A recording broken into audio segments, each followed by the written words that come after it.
Hey everyone! Welcome back to Super Coder Kid. In today's tutorial, we're diving into sprites in Scratch.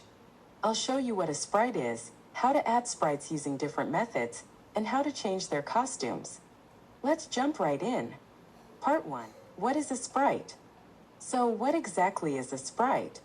In Scratch, a sprite is basically a character or object that appears on the stage and can be controlled through coding. Sprites can move, change colors, make sounds, and perform all kinds of actions. Think of them as the stars of your Scratch projects. Part 2. How to add a sprite. Method 1. Choose from the library. The easiest way to add a sprite is by using the built-in sprite library. Just click this blue Choose a Sprite button at the bottom right. From here, you can browse through categories like animals, people, and fantasy. Let's go ahead and choose a sprite from the library. I'll pick a cute puppy. Method 2. Paint your own sprite. If you're feeling creative, you can also paint your own sprite. Click the Paint button right next to the Library option. This opens a drawing canvas where you can design your own sprite from scratch. You can use tools like the brush, shapes, and colors to make anything you want. Method 3. Upload a sprite from your computer. If you have an image on your computer that you want to use as a sprite, no problem. Just click on the Upload Sprite button and choose the file from your computer.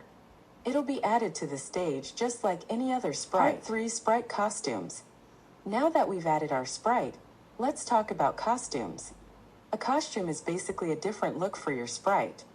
Costumes are great for making animations or making it look like your sprite is moving.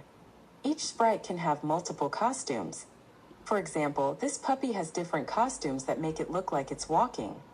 You can switch between them by clicking the costumes here. You can also edit costumes to customize them, just like you would in the Paint editor.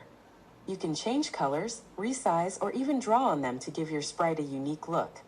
And that's it. Now you know how to add sprites in Scratch, whether you choose from the library, paint your own, or upload one. Plus, you've learned how to change and edit costumes to make your sprite even more fun. If you found this helpful, make sure to like, comment, and subscribe to Super Coder Kid for more Scratch tutorials. See you in the next video.